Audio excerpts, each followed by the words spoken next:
Well, good morning, everybody. How are we all doing today? It's a little different experience up here for us because we really can't see you very well because we have these two bright lights coming right at us. So apologies for putting my hand up in the air just so I can see everyone who's in the audience. Thank you so much for joining us this morning. Just a quick kind of check to get an understanding of who's with us this morning. How many people in here are already AX customers? Great. How many of you are 2009 customers? And how many of you are 2012 customers? Okay, so more 2012 than we have 2009. Okay, great. So what we want to do is I'm going to kick off with a quick video for those who haven't seen AX before, the new AX. It's going to kind of give you a quick overview of what it looks like, the new experience. We are very excited about what we've been able to do with the new modern UI that we have and the new modern product that we've been able to bring to market. And so with that, we'll go ahead and let you all take a look.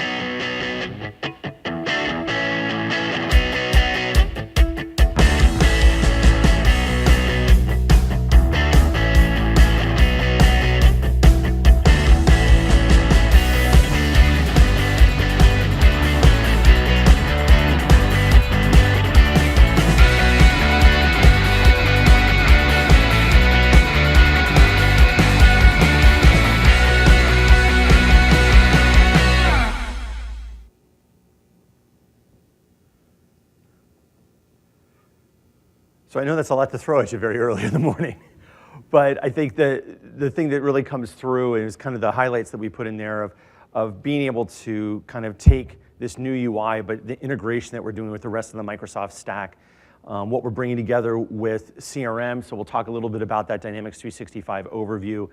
The migration paths and licensing options, we're not going to get into that too much in detail. We're really going to be focusing on letting Manoj kind of really help demonstrate what we're doing for 2009 and also be able to show you what we're doing for 2012 in terms of the tools to allow you. For 2009, we call it to migrate, and for 2012 to upgrade to AX. So we didn't get a chance to start. My name is Winston Haight. I'm the Senior Product Marketing Manager on the Enterprise ERP team, and I'm joined by Manoj. You want to go ahead and introduce yourself? Sure. My name is Manoj Swaminathan. I am the Principal Group Program Manager as part of Solution Architecture within R&D. So very excited to have Manoj with us. He has been traveling the world, literally, talking to customers and helping them to go live with AX. I don't know if you were in Mike Ehrenberg's general session that he did on Monday. We launched in February. We have seen incredible adoption of the new product. We now have over 100 customers that have licensed and are in the process of deploying. And we've even had some customers that have been able to, on average, you're seeing anywhere from 60 to 90 days to onboard, which for an ERP product right now is pretty amazing. And there's a lot of synergies that we're getting with the products that's helping us to speed up that onboarding process and that go live process. And we are excited to see so many customers that are joining us on that journey. So I think part of that journey is the digital transformation. And I think a lot of times businesses need to, and you're going to hear us say this a lot, but it's really important that businesses understand and business leaders understand that it's their responsibility to look at what this digital transformation means to them and to their business. It's not just going digital. It's the fact that you're taking the digital, you're taking people, you're taking analytics, and you're bringing them together in ways that we haven't been able to do before. And by bringing them together, being able to leverage the capabilities and the synergies between all of them, it's allowing them to then reimagine what they're doing for their business processes, but also for the business as a whole. So it allows them to then kind of channel towards these four areas that we know are kind of the main areas of concern that customers have that we've been speaking to over the last few years. So it's how do you engage with your customers? How do you get those touch points? How do you get that interaction that gives a richer experience, that gets a more connected experience? Empowering your employees, giving them the power to do more with information, with systems that allow them to be mobile phones or tablets, do anything that they want anywhere, anytime. Optimizing their operations, taking their business processes, being able to reevaluate them and figure out how do we help digitize the organization and what does that mean to changing our business processes. And then for transforming your products, when we transform the processes, we also need to transform the products to match those new processes. And so these are all pieces that we are working together with in terms of just not just AX or Dynamics 365 for operations, but also for the CRM components as well. So as we talk about, and I think what's really exciting for us inside Microsoft, and especially with inside Dynamics, is we're now starting to take these two silos that everyone's been seeing between CRM and AX, and we're actually being able to unify them and bring them together in ways and be able to get the synergies that everyone's been talking about and we've been able to kind of be envisioning. We're now being able to deliver that. And I think that's what's really the heart of what Dynamics 365 means to you as users and to you as developers and admins, of being able to simplify some of this and unify process flows and business processes across both products in ways that you've only been thinking about or dreaming about. We're now making it a reality. There is a big announcement that's going to be coming in 2 weeks at the AX User Group meeting, or the Dynamics Summit, that's going to be in Tampa, Florida. Some of you may already be going. For those who aren't, we're actually going to be live streaming the keynote, which will be on Tuesday, October 11th in the afternoon. Scott Guthrie is going to be doing the keynote for that. And then Wednesday morning, Christian Peterson's, who's the general manager of marketing for Dynamics, he's going to actually be doing a live broadcast of his general session. So we're really getting a chance to share with everyone what we're really doing and what we're excited about. And that's the time we're going to be kind of peeling back the layers a little bit more since our July 6th announcement of Dynamics 365 being created.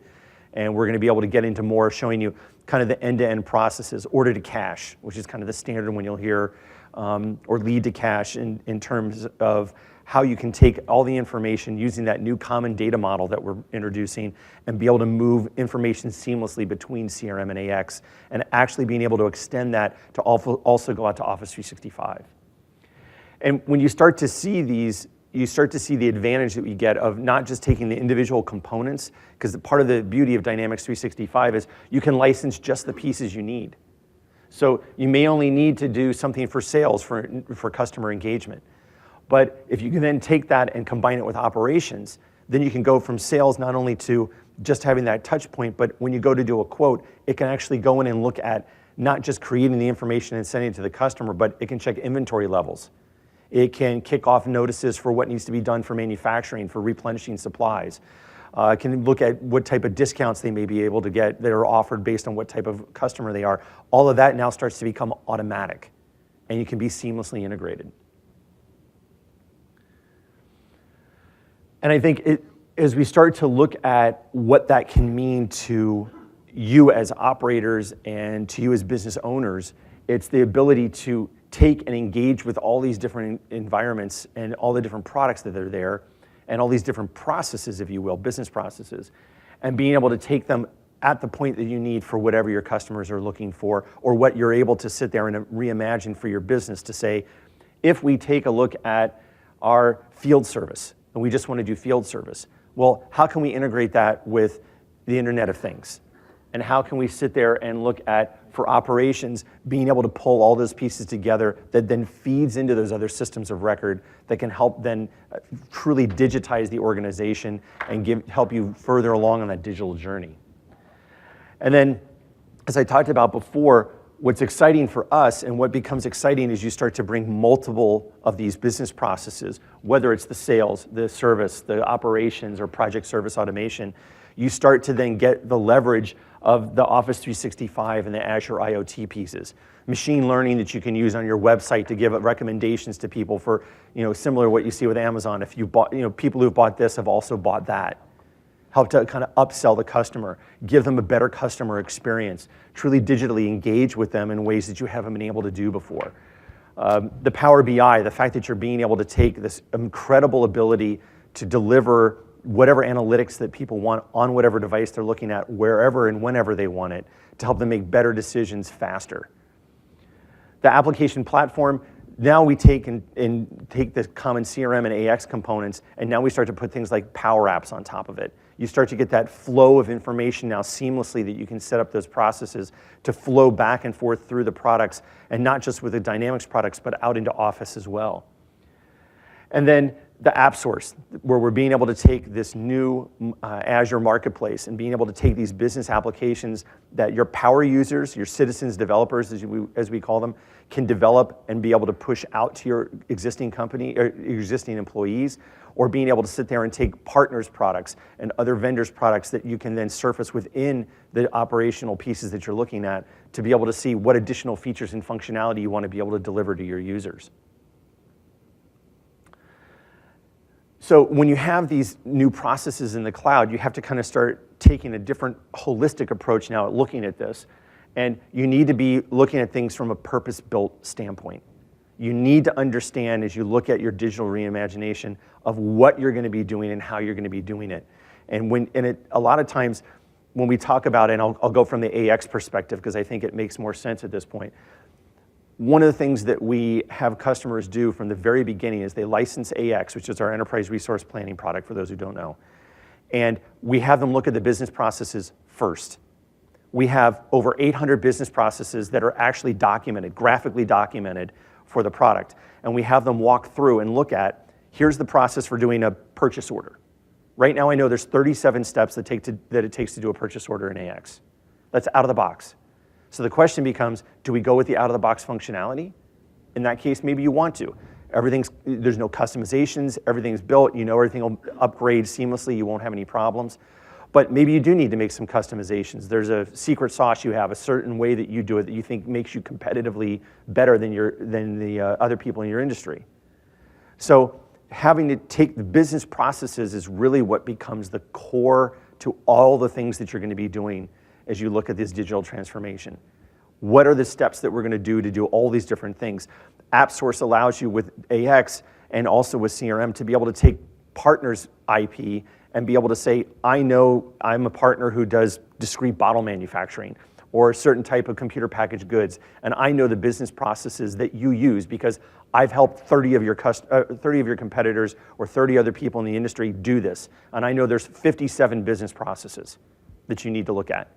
And I'll sit down and walk you through this, but we have a way to help deploy those business processes into your environment very, very quickly and very seamlessly to help you figure out what you need to be doing in terms of reimagining the digital nature of your business.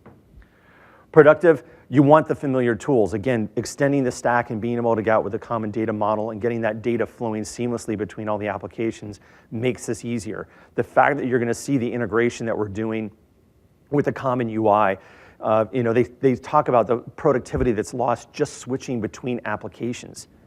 You're starting in Word, then you go into Excel, and you go into these. By seamlessly bringing it together and making it just as easy as just flipping a screen on your computer, but everything in the back end's connected, helps increase the productivity that you have for yourself and for your business. The built-in intelligence. Cortana Analytics Suite, machine learning, the Internet of Things, all of these can be brought together in ways that you may not even have thought of, but can help you to start to reimagine your business. And then adaptable. You need to be able to, and business leaders need to look at what they need to do to adapt to what customer needs are, but also staying agile enough to be able to envision where they need to go to help stay ahead of the market or maybe create new markets they hadn't even thought of. But being able to give them that digital view and that digital reimagination is where that can start to happen. So we call this our dome slide. Our engineers call it our protractor slide. I love the difference between marketing and IT with that. But I think what this really does is it highlights the four main areas that we see as we go to AX and what it really means to our customers and what it means to those who are from 2009 and 2012, kind of the differences. So the intelligent user interface, you've heard us talk about that a lot. That modern UI, that browser-based, that HTML-based interface that allows you to be on any device, automatically resizes and makes it very nice and simple, gives you that millennial attraction where the new employees coming in are excited to be using it. It doesn't look like their dad's ERP. It actually looks like a modern, we've even had people call it we've made ERP sexy with the new interface. The proven business logic. It's the same business logic that's in AX that's been in 2012, and that's been in market for 5 years. And we very consciously made a decision not to change the business logic as we went to AX from 2012. The advantage to that is those who are in 2012, when you go to do the upgrade, it's an upgrade. It's not a migration. 2009, we did make some changes going from 2009 to 2012, but we created these tools that Manoj is going to be going through and showing you that allow you to help kind of understand what you need to do and then help make that happen for you. We really are with you on this journey. We've already done this for, I think we said yesterday, there's now 6 customers that we've taken from 2009 to AX. We've got this experience, but we're now putting it back, just as we do with all the stuff that we do in terms of what our best practices are and putting them right back into the tools, right back into the products that we have that help with that.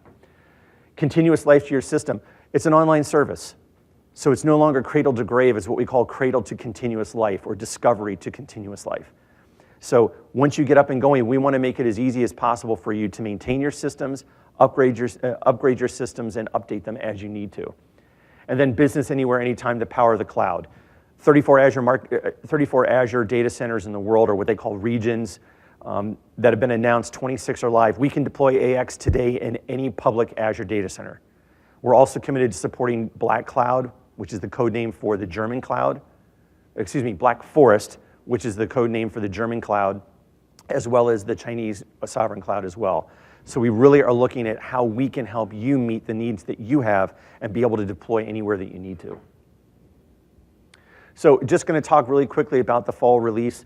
Going kind of quick, we want to make sure we leave as much time for Manoj to demonstrate everything for you, but want to help everyone understand kind of where we are and what's going on.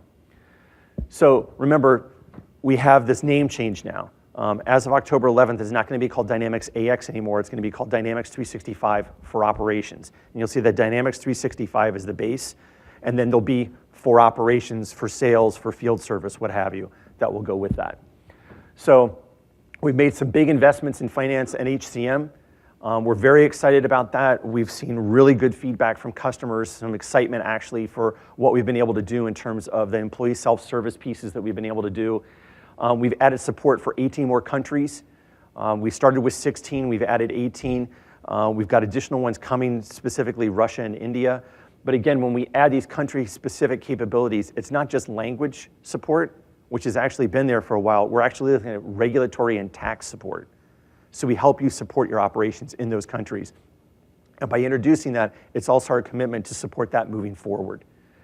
The Power BI content packs for HCM, again, giving you that capability to get the visibility as quickly and easily into the operations that you have to make it easier for customers, for your employees to understand what's going on. Cost accounting, being able to get in and help with the ledgers in there and cost centers, and then US payroll, equivalent functionality that we had in R3 from 2012, we're now going to be bringing into AX. Again, these are all things that we committed to doing, and we're delivering on that commitment as we said we were going to in the time frame. Retail, the product recommendations, again, that's the, people who bought this also bought that. That's a piece that we've been looking to integrate.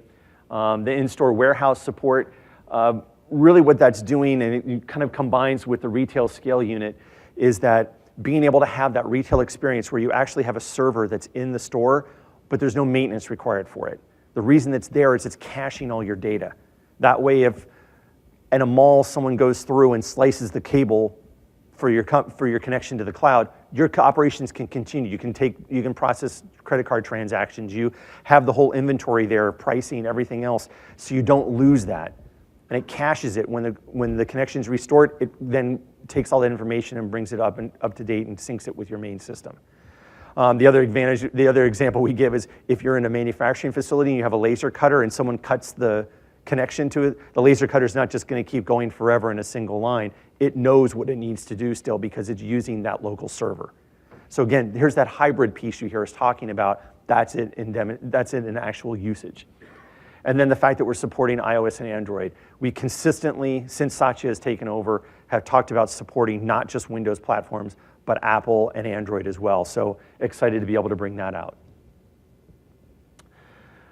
Again, we're talking about the Power BI, embedded Power BI that actually comes with the license now you get with Dynamics 365, the Tier 2 license. So it gives you access and usage rights to Power BI for all of the enterprise users that you get with AX.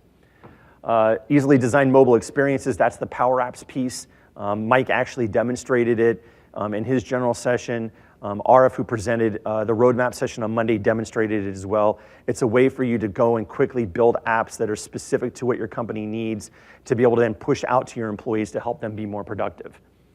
And then the data migration, as we talked about, being able to, it's not just about transforming your business, it's bringing your legacy information, your business operations with you as you move forward. And those are some of the tools that Manoj is going to be talking about, how we help you with that. Key Vault's one that's coming, that's interesting.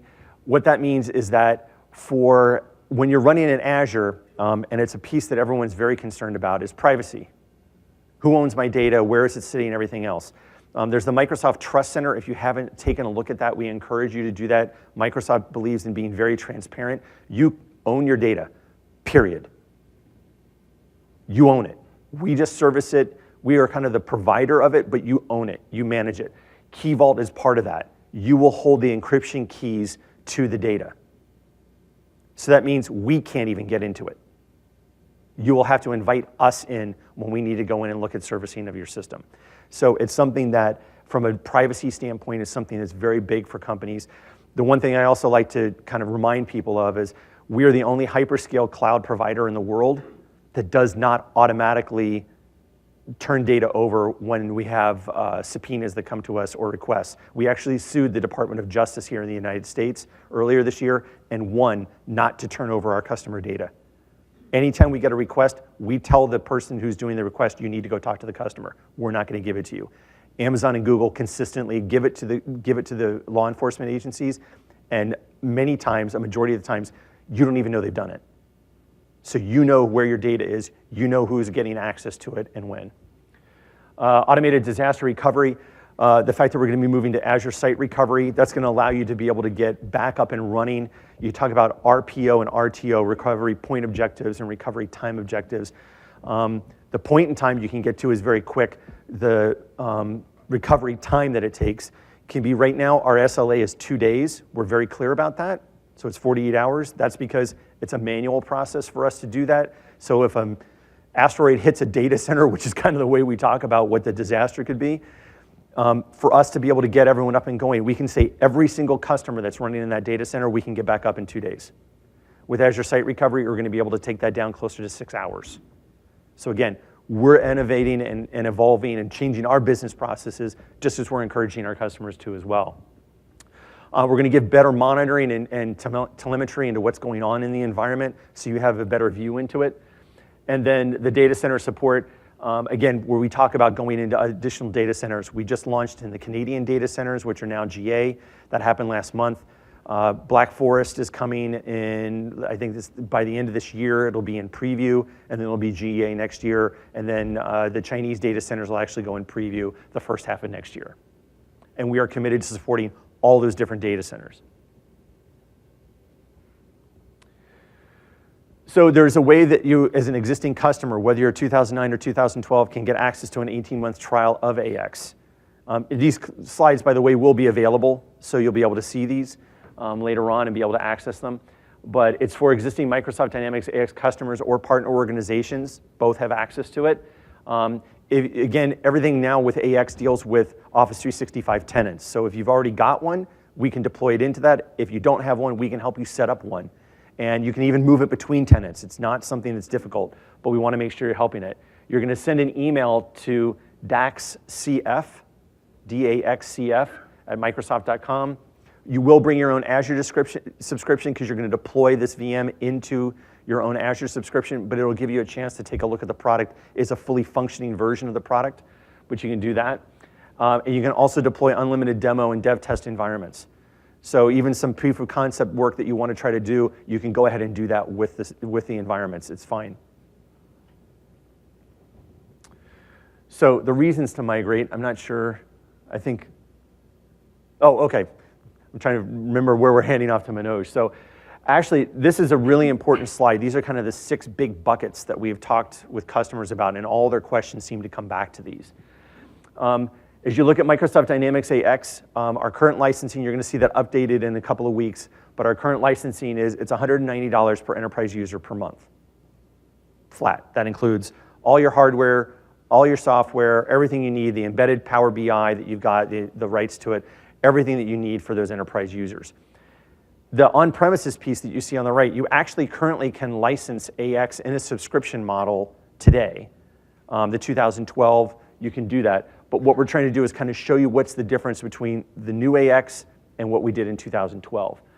Now, in 2012, you're going to see for the on-premises, there's a number of things that aren't included, and that's kind of where these other buckets are. So with the $190 per user, you get high availability infrastructure. You'd be surprised how many of our customers don't have a high availability of their ERP system. They don't have redundancy built in. They don't have those systems up and going. Or if they do, their high availability is, oh, we've got a server right next to it that's running. And we're like, but what if a flood hits your building, then your whole system's lost? Oh, no, but we're okay. Then you get into disaster recovery. So what are you doing to help protect your data and help yourselves get back up online if there's an issue? Well, where do you do your backups? Well, they're the tapes sitting over there on the counter.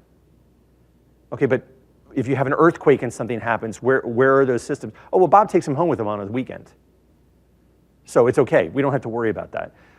We've taken all of this infrastructure pieces, all of this worry away, we do it automatically. High availability is how we deploy automatically. There's no question about that. You deploy into a data center, we automatically set up a mirror in the paired data center that's in that geographic area that you're in. Azure always builds at least two data centers in the area that you're in. The only exception is Brazil, where that fails over to the US. But everywhere else, we have pairs that are at least separated by 200 miles and usually are on different tectonic plates. That's a big important piece because if there's an earthquake, they're separated by enough that if you have a power grid failure on one, everything else will keep running. Sandbox environments, automatically get those. We deploy those when you first license. You can immediately start working on stuff. You don't have to purchase equipment, rack, stack, provision, or whatever you have to do. It's ready to go. You don't have to worry about what you pay for the equipment, the heating, it doesn't matter. Administrative, all that stuff's done for you. Servicing the production environment, we monitor and proactively monitor everything that's going on in the environment, give you those telemetry tools that you can look at, but we give you the option we take away the option of you having to deal with it and help cover all of that for you. And then I talked about the additional use rights that you have. You don't have to go out and buy additional licenses. It's all included in that subscription fee. So there's a lot of value that we're being able to deliver, and we believe it's a compelling reason for you to be able to migrate or upgrade to the new AX. Why should customers care? I'm going to go through this a little quick. You all can take pictures of this if you want. You'll get the decks afterwards. But we're really trying to look at, from a value standpoint, why customers who are on 2009 or even AX4 and 2012 would want to move to AX in terms of the new user experience, reducing customizations because we've built more into the product so you don't have to customize to get it there. More things are now standard. When it's standard, it means when you go to upgrade, we're going to guarantee that it works when you upgrade. You don't have to worry about customizations and reworking customizations. Code and data migration tools are there, reduce the hardware upgrade costs. So we're really trying to bring in those different components that you have to worry about now and unifying it in a way you don't have to. Industry functionality, you're seeing a lot from a retail standpoint. The cloud POS, the ability for you to take any mobile device and turn it into a POS system in about 5 minutes. That becomes interesting when you do pop-up stores. You can have a device that is connected to your entire ERP backend in about 5 minutes. So it becomes really amazing what you can do with that. And some of the other pieces that are here that shows as you migrate what you get. Some of the manufacturing pieces as well and distribution, how it's helping you evolve and help standardize some of those processes and be able to take it away from customization to standard product.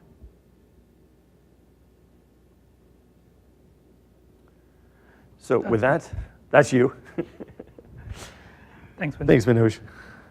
All right. So what I wanted to actually go through today is, so a whole slew of tools that what we have developed from helping customers migrating from the existing releases that you could be with 2009 or AX 2012. And I wanted to actually go through those tools with you guys so that you can take away with some of these options that you have that helps you to actually plan for your migration and steps. And these are already available, some of them are in its preview stage, and I'll kind of explain those in terms of where we are as we go through.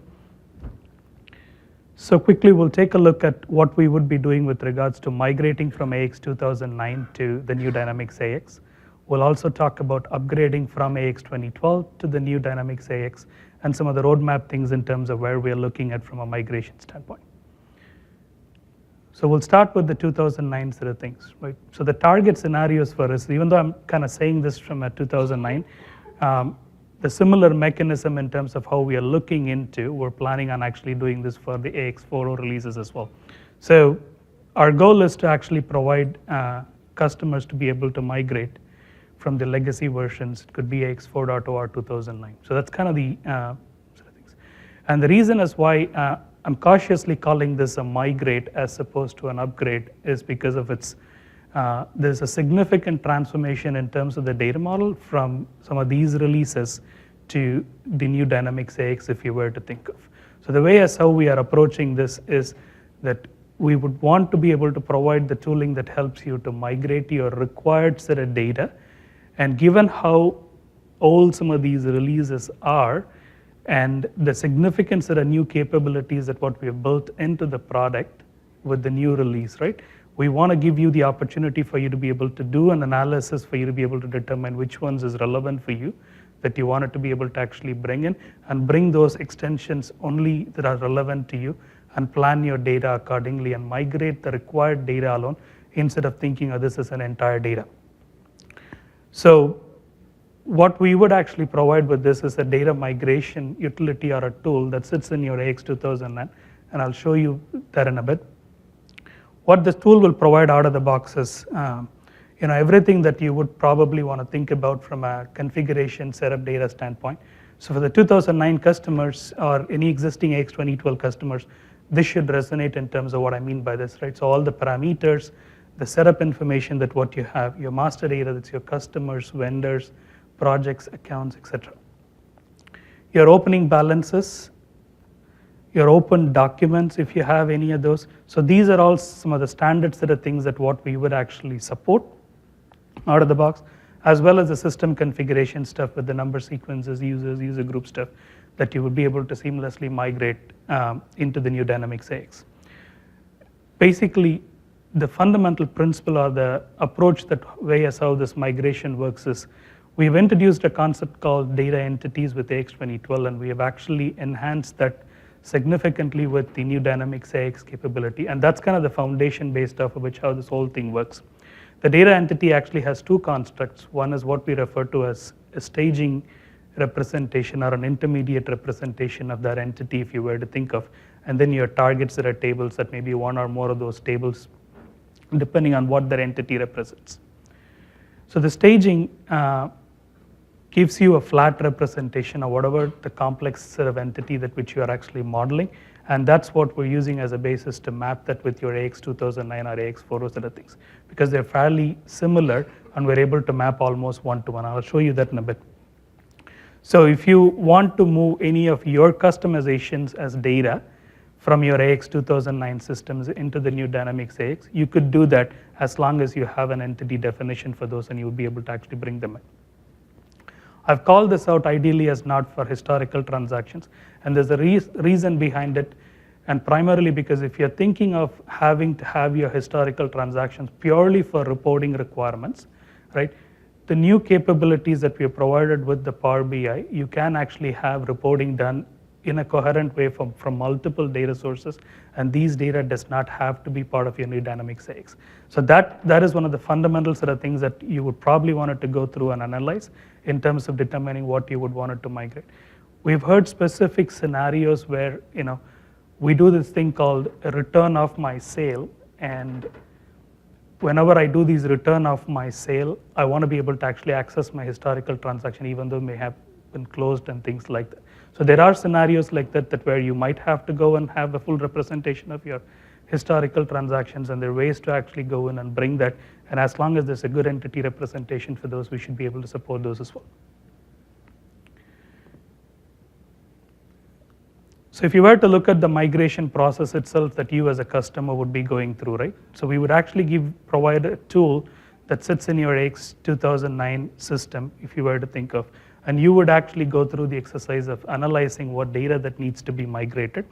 Once you determine what needs to be and understanding what the source is and what the target is, you could potentially go and do a set of pre-processing within that your AX 2009 system itself for cleaning up of any data that you need to actually go through.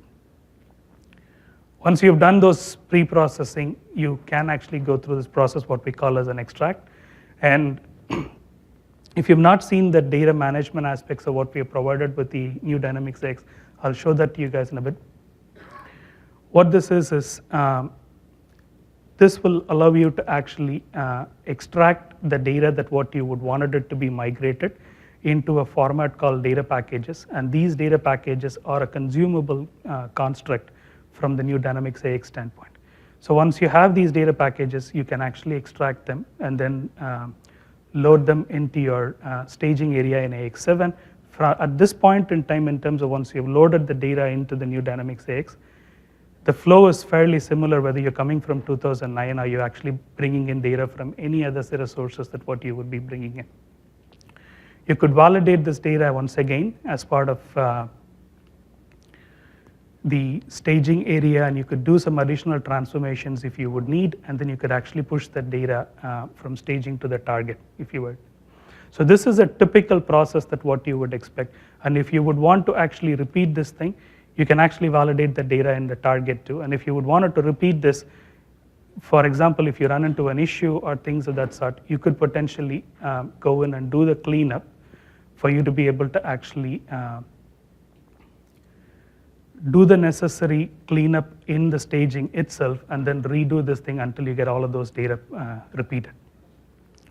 One of the things that I commonly get asked is, hey, it's fantastic that I do this for the first time, but I'm going to be running my business with my 2009 system while this whole thing is happening, and I don't expect this to be overnight. So what do I do for some of those incremental set of things?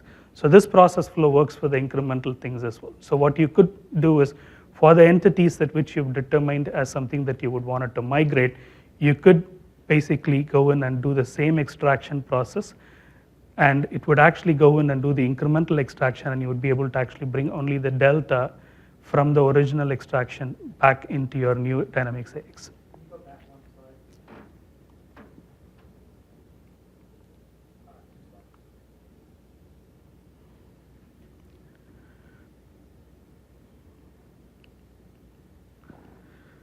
So from a high-level architecture perspective, in terms of just kind of give you guys a glimpse of what's happening, right? So you have AX 2009 database, and you have deployed an AX7, and there's this data migration tool that which we would provide that sits in your AX 2009 system if you were to think of. You would do a bit of pre-processing, and then using the service from the data migration tool, you can actually extract the relevant set of entities information, and these come in various different formats that you would want it to actually support, like CSV formats or XML formats, etc. Once that is done, the data migration tool does the necessary mapping with the target staging, which is actually your AX7 system now, and it creates the data packages. Once you have these data packages, these are consumable artifacts that which you can use as an input to your AX7 system, and you can actually load the data into AX. So that's fundamentally the process that what you should be expecting with this thing. Let me just do a quick demo of this.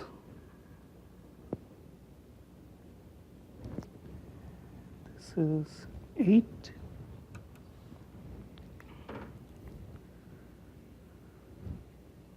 You guys can see the screen okay? So what we have added is the tool actually comes with a set of binary and the AX-specific logic. We have a new checklist called a migration checklist, if you were to think of. The migration checklist provides you with a methodology or a step-by-step approach in terms of what you need to actually go through.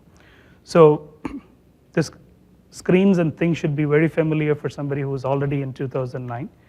So you would start off with determining which companies you would want to migrate from your 2009 system into this thing. And let's say, for example, you select a company, it gives you an ability for you to be able to assess what kind of records are there in that company. When you do that company analysis, you can basically see how many records are there in each of those tables. I'm just showing you a company with the demo data that's loaded, but you could basically get an idea in terms of what is involved with this thing. So you would get an idea of how many records that which you have. This is what you would validate, at least from the source to target perspective, to make sure that you didn't miss anything from your source system to the target system as you're doing the migration. Once you have determined which companies you would want it to actually migrate, the parameters is basically the set of mapping files and the information. So this will be streamlined as part of the configuration itself when we do the deploy, so we don't need to worry about this. In the absence of that, we've actually provided a screen for it. You would actually specify which of your dimensions that you wanted to actually migrate. So this will show up all the set of dimensions, and there's a significant difference in a way as how these dimensions were maintained in the old systems compared to the new way as how they are maintained. So that's why we want to understand which of these dimensions are something that you would want to actually go in and migrate. The same holds good for the inventory dimensions as well, so you could specify which of those that you would want to actually carry forward.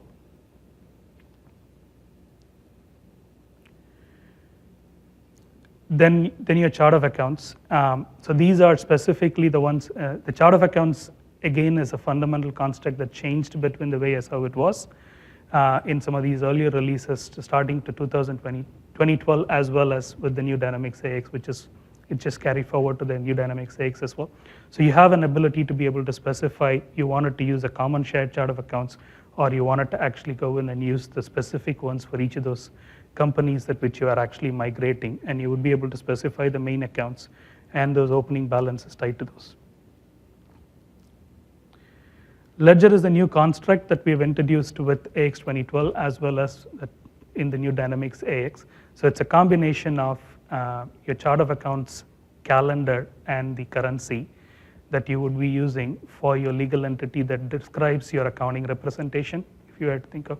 So here's where you specify for each of those company, what's your ledger name and what chart of accounts that it needs to actually be using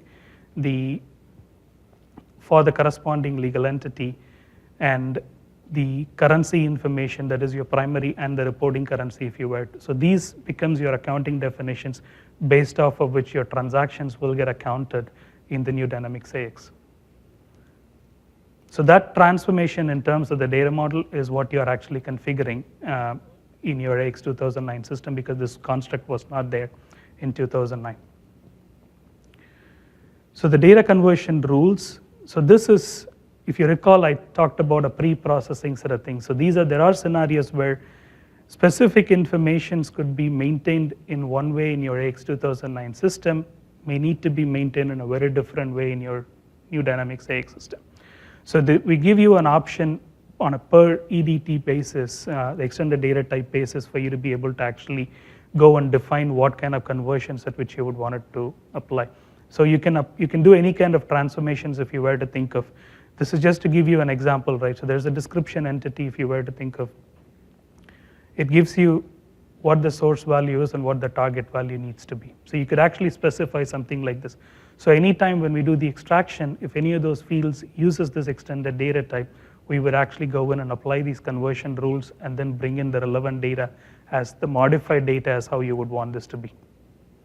You could define as many as these, and it gets picked up as we do the extraction.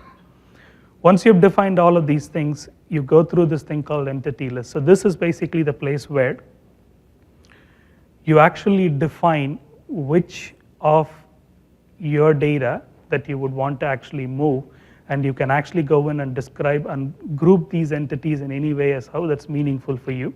So let's say, for example, this actually shows you pretty much all the different module areas that if you have to, and then if you were thinking of customers, right, for example, so you can actually think about, I just wanted to look at all customer related setup that I wanted to do. And so this basically lists pretty much everything in those from a customer setup standpoint. And if you were looking at the configurations, for example, Cus group is fairly straightforward. And you could basically come in and say, yes, I want to migrate my customer groups, and you would basically include them into your migration set of things. Anything that what you have listed in this and you have configured for this to be included are the ones that which you would be able to actually go in and use. This allows you to actually go in and model these set of entities as groups of things at which you would want it to be able to migrate. So you could do it in a phased manner if you were to think of, start with something that's more fundamental, do all your system configurations, your organizations and stuff, then bring your customers, then bring your vendors, then bring your transactions or which you would want it to actually migrate. So you could basically configure these. And once you have gone through this exercise,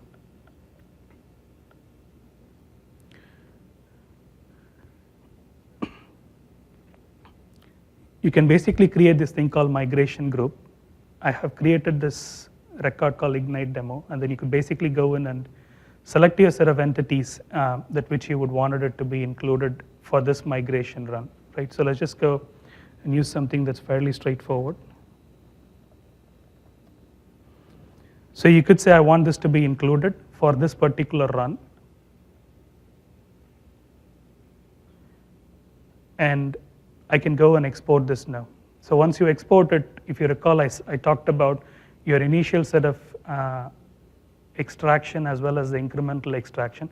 So this is where you could basically specify which ones are those that which you would wanted it to be extracted. So for now, I'm just basically extracting pretty much everything that's there in the system.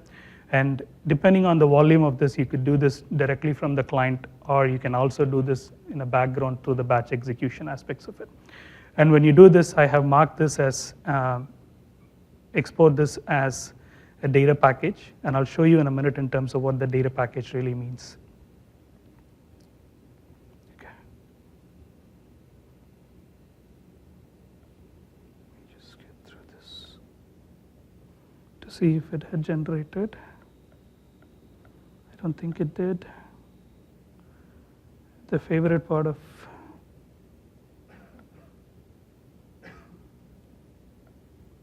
the demos, so let me just go ahead and make sure.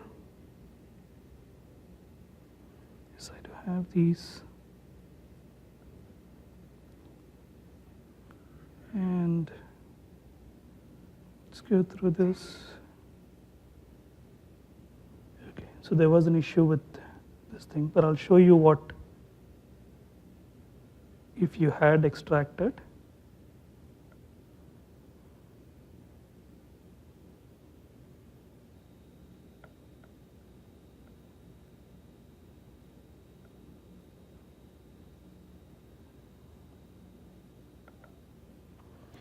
So if you had extracted the package, so this is basically as what you will see. So you would actually see a manifest file that basically will display everything that is included in that package. You will have a package header that basically describes what all entities that are part of that package. And you will have one single, so this was a CSV format file, you will basically have an Excel file for each of those entities that what you have extracted. So once you have extracted this, you could basically comment your AX7 system. And that's for me is 7.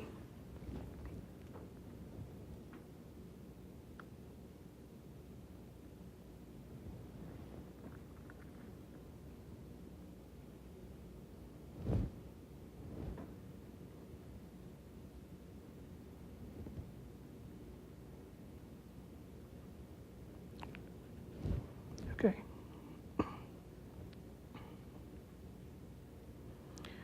So within the new Dynamics AX, so we have a data management workspace, and within the data management workspace is basically from where you can actually do the import and the export aspects of it. So if you have a data package, if you were to think of, I'll just show you a glimpse of what that really means. So if you were doing this thing, so this is basically the same set of formats that what you would see there as well.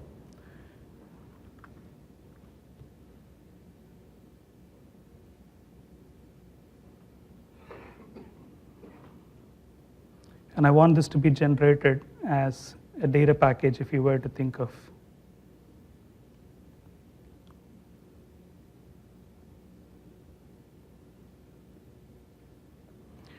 So at this point in time, I can basically export this. Now I have an exported format.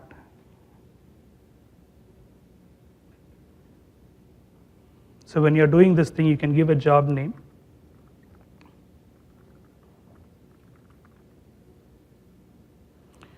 That name already exists. And here you can specify your source data format. Along with the other formats, you can actually specify this as a package. Right? So I think once you specify this as a package, and you can specify which files you want it to actually go in and upload.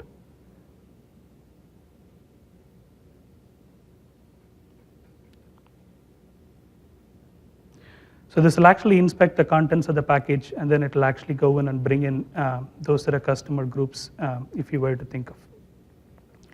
So at this point in time, you could basically select this thing and then import this, or you can basically schedule this job. The idea is that anything that what you have actually brought in as your consumable data package format, you could basically bring them into your AX7 and then do this thing. And you could do this in phases. You could do this as one whole set of things from an initial migration standpoint, and then you could do your incremental in the same way as how you would do it. Hopefully this gives you a glimpse in terms of what this would support. Let me go back to 5.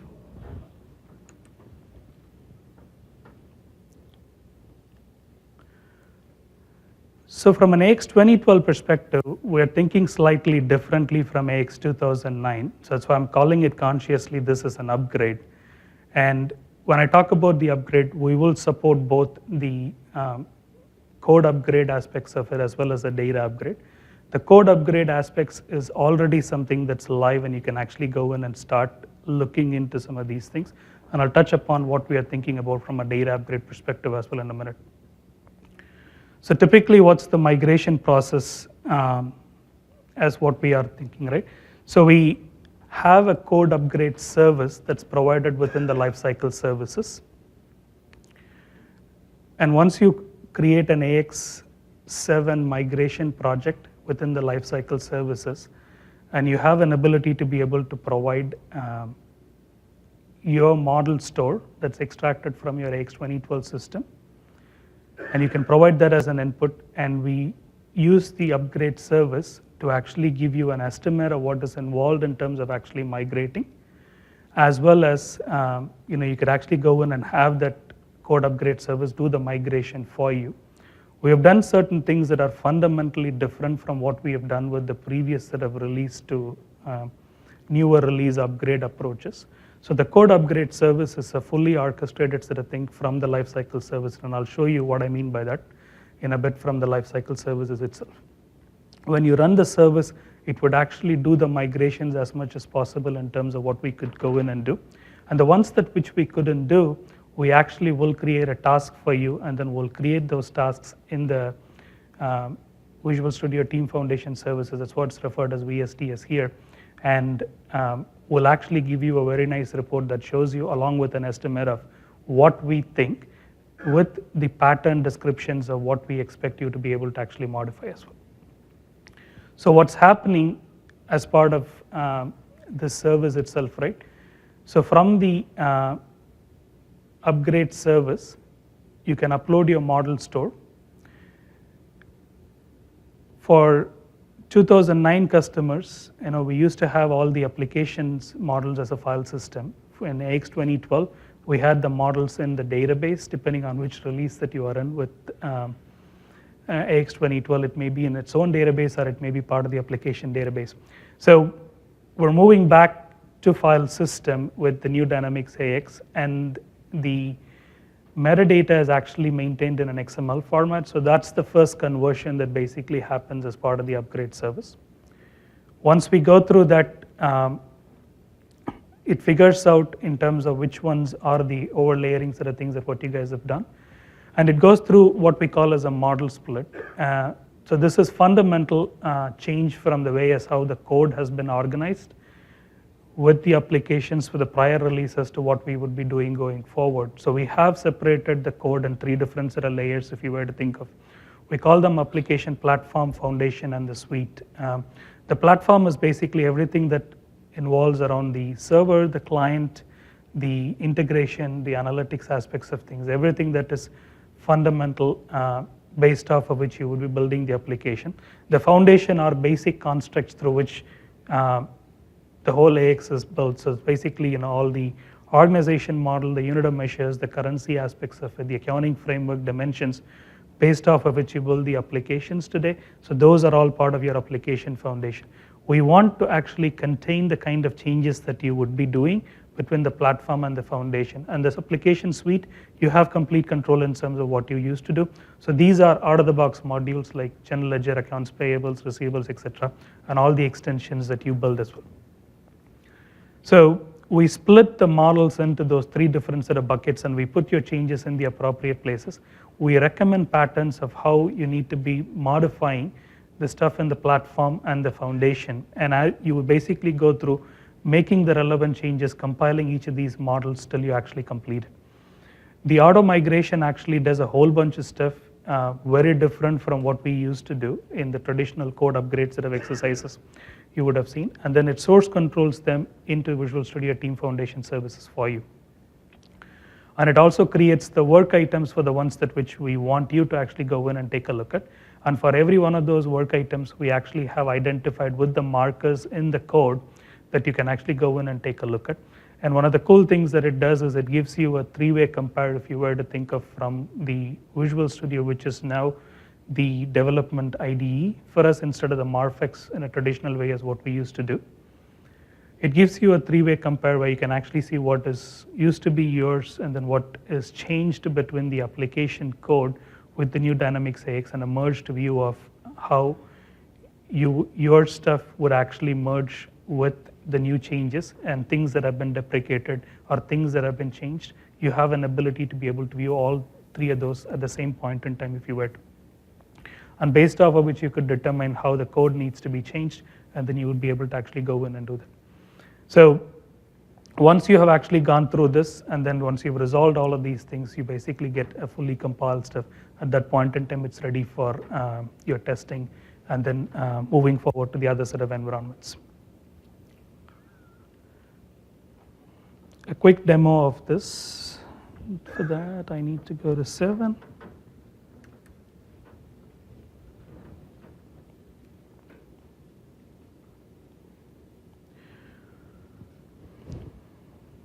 So one of the things that what we have actually provided with the code upgrade set of things, right?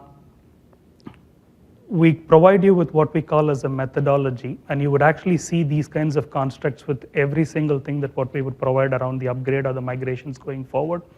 And they will all be offered through lifecycle services, and you would see a methodology that describes in terms of step-by-step approach of what we are recommending as the steps that which you should actually go through. So here I'm actually showing you for an AX 2012 migration, specifically from a code migration standpoint for the methodology. So when you create a migration project, you get this methodology associated with it by default, and you can actually see it gives you step-by-step information in terms of some things that which you need to actually go through. When you select each one of those references, you will actually see resources tied to this that which you can actually have your organization sort of engineers go and work with and understand what is involved with each of those. It gives you steps for what you need to be preparing for your AX 2012 solution. It gives you the overall approach. So these are basically videos that tells you what is involved in the overall set of steps if you were to think of. And it walks you through for every step of the phase in terms of how to go prepare for your development, the actual code upgrade exercise itself. That wasn't supposed to happen.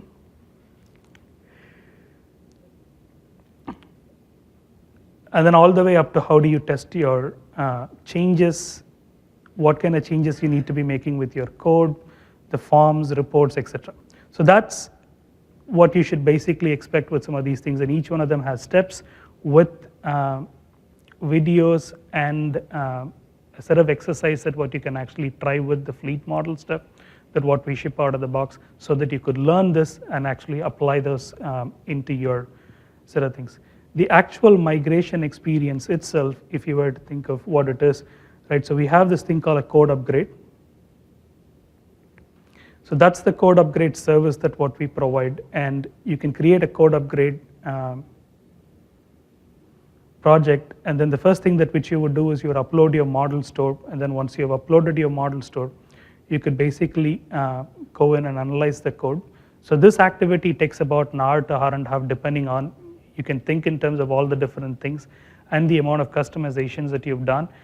It takes about an hour, hour and a half in terms for it to be able to actually go through the analysis and do the necessary splits and the source controlling aspects of it for us to be able to give you a full-fledged report.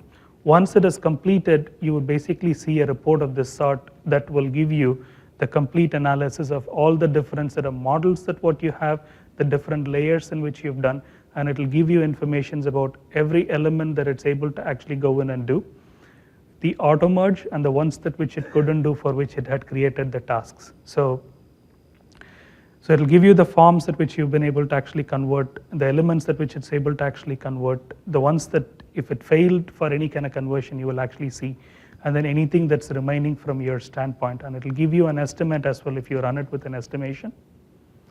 And if you wanted to see that,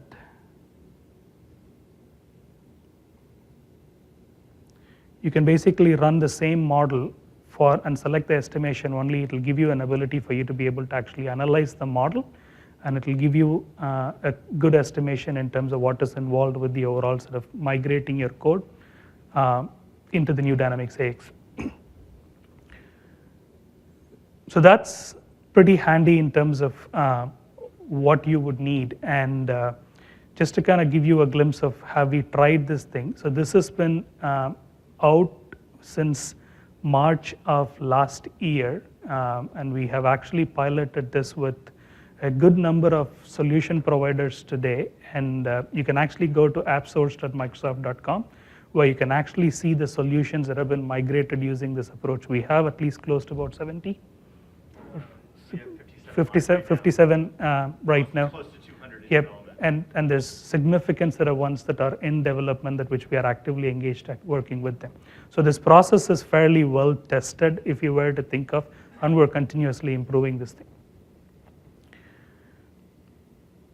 So quickly on the roadmap in terms of what we are investing, I did call this upon as an upgrade for AX 2012. So that means we will do code and the, sorry, thank you.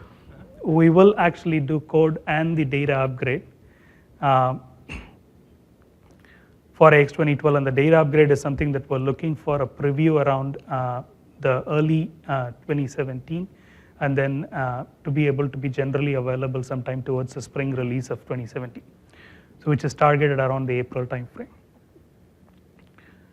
We'll continue to invest in the methodology for us to be able to actually be the way as how we prescribe as how you should be upgrading and migrating. So you will actually see specific methodology that will help you with the learning materials and stuff.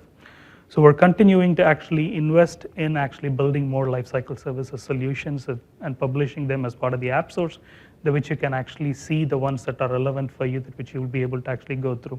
And these are solutions that which the solution architecture team along with the R&D kind of reviews it and make sure that these solutions are migrated in the right way for us to be able to actually publish them into the app source. We continue to actually do more sort of readiness activities, and if you are interested in any of these aspects, right, so do let us know, and we would be able to actually have workshops and provide the necessary set of trainings for you guys, or work with you in a more lab settings or one-on-one type settings if you were to think of, and help you with the overall sort of migration exercise. So these are some of the activities that what is planned, and there's more sort of things that what you would actually see in terms of some of these readiness workshops that what's going to be available.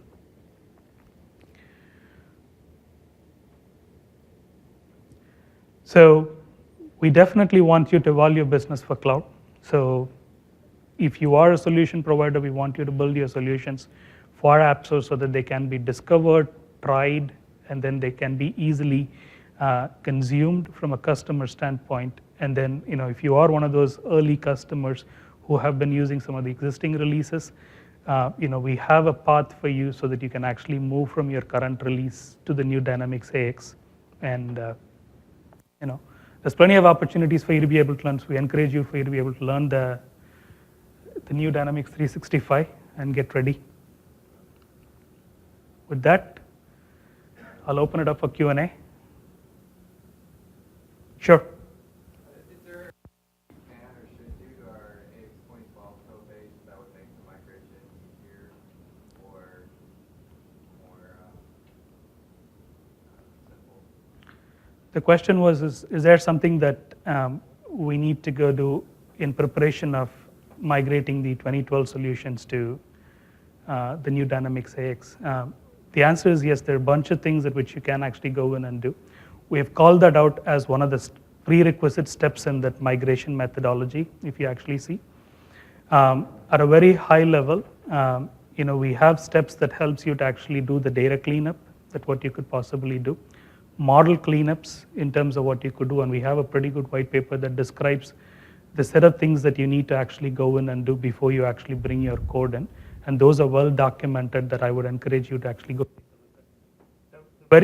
The very simple way to access this is when you create a lifecycle services project for AX7, you can create a project for migration, and you would actually get this migration methodology associated with it. And that will tell you exactly what the preparatory step needs to be. So you could literally go back today and deploy, create a new project, and you'll see it right away, the methodology. Go ahead. Do I understand that you have two methodologies, either migration of master data and transactions versus a full data upgrade? Are those two separate paths, or is it just one path? So the question is, are there different methodologies for the setup and configuration aspects of it, and then the code migration set of things? So the way to think about this is you will at least have two methodologies, one in the context of customers coming from AX 2009 to the new Dynamics AX, and one in the context of customers coming from 2012 to the new Dynamics AX. The 2012 one, we're looking at it as a code and the data upgrade solution. We have the code upgrade already published. We're working on the data upgrade, and you will see steps added to the existing methodology for the 2012 to the new Dynamics AX. For the 2009 to the new Dynamics AX, we will create a new methodology that will help you to migrate your data into the new Dynamics AX. And can you review the timeline for the 2012 data upgrade? Yeah, the timeline. The question is, can you tell us the timelines again? So the AX 2009 to the new Dynamics AX, we're currently in the preview stage right now, and we intend to actually make this available as part of the October-November timeframe. We'll actually start having this with the public preview. The 2012 code upgrade is already available. The data upgrade, we're planning on doing a preview around the January timeframe, and then we'll make this a public preview around the spring release. Go ahead. Does your code migration handle, say, new elements that didn't exist, or not changes to components to AX, but say migrate a completely new module or new class or new object? Are we able to take that and migrate it, or is that something that still needs manual work to get into AX? So the question was, does it detect something new so that you kind of seamlessly migrate into the new Dynamics AX, or do you have to go through some bit of manual effort? Did I get the question right? Okay. So the migration really is applicable in cases where you've actually done the extensions or the customizations using the overlaying approach, where you've modified something within the standard code and stuff. So if you had something that's completely isolated, they should be seamlessly migrated. You would still go through this tool, and the reason primarily because what you would have maintained in your current release, even though they are net new artifacts that you've added, those would be maintained in a format called XPOs, which was more a proprietary format in terms of how AX used to maintain this stuff. The conversions of those into XML formats, and then the ability for them to be able to get themselves bundled under the right model and stuff. So those are the exercise that what you would be able to leverage, but that exercise should be fairly seamless because they are net new artifacts that you're bringing in. The only other thing that which you might have to go in and do is if you are leveraging anything that's deprecated from the old release to the new release, you would have to go in and modify those.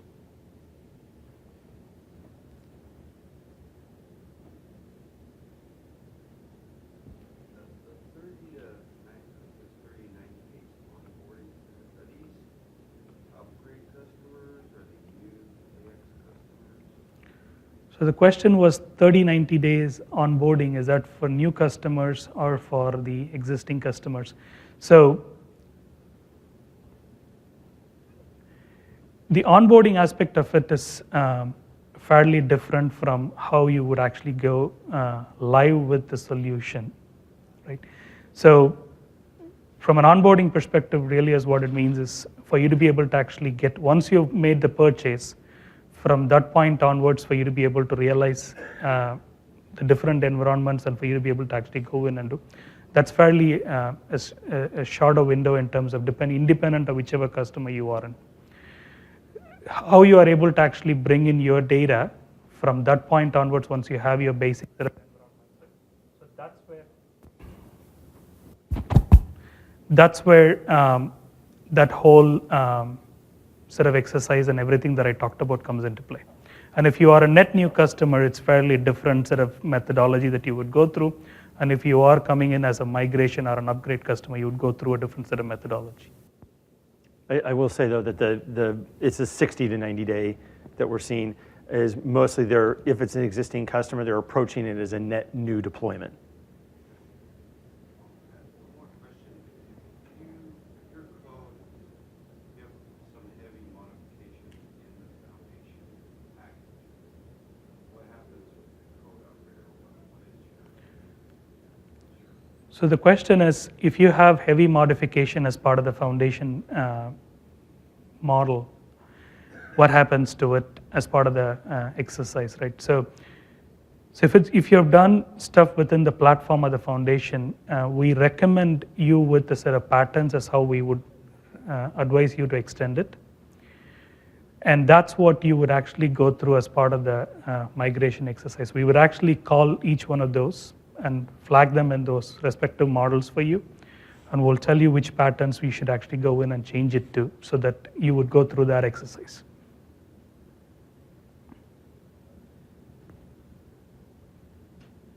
Go ahead. How are layers used in AX7? Do they just have no meaning? So how are layers used in AX7 and do they have no meaning? It's not necessarily like they don't have no meanings. I think they still do have, from an X++ perspective, they still do have the meaning in terms of how it is. And we still continue to actually honor those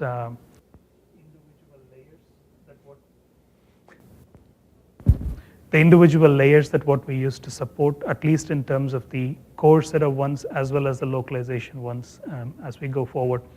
The other layers in terms of some of the solutions and stuff, in terms of I think it's dying. The solutions and stuff that what we used to have, so those might have some different meanings in terms of what it is, but the layering as a concept is not dead yet.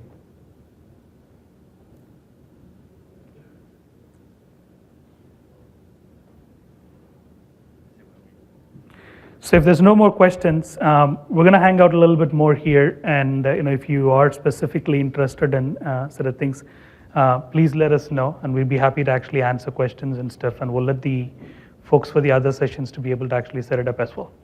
So thank you so much for attending the session with us today. Enjoy the rest of the conference. Thank you. Thanks, everybody.